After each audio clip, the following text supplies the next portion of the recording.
एक गांव था जो घने जंगलों के बीच बसा हुआ था। इस गांव का नाम था सुखपुरी। यह गांव अपनी शांति और सादगी के लिए मशहूर था। गांव के लोग साधारण जीवन जीते थे, खेतीबाड़ी करते थे और एक दूसरे के सुख दुख में साथ देते थे।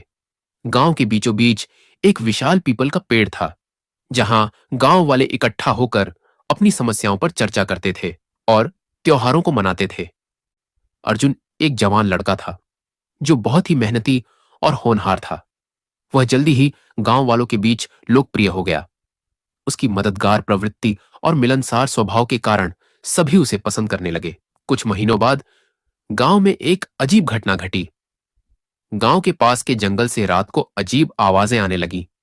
कुछ लोगों ने कहा कि उन्होंने जंगल में एक विशालकाय जानवर देखा है जो रात को गांव की ओर आता है। ये बात सुनकर गांव वाले डर गए।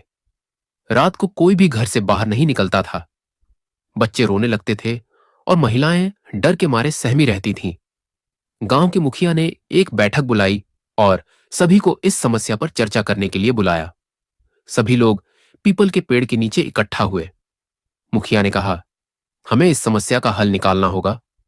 अगर ऐसा ही चलता रहा तो हमारा गांव सुरक्षित नहीं रहेगा। तभी अर्जुन खड़ा हुआ और बोला, मैं इस जानवर का पता लगाऊंगा और देखूंगा कि यह क्या है। मैं रात को जंगल में जाऊंगा और इस रहस्य को सुलझाऊंगा। सभी लोग अर्जुन की बहादुरी से प्रभावित हुए। रात को अर्जुन एक लालटेन लेकर जंगल की ओर चल पड़ा।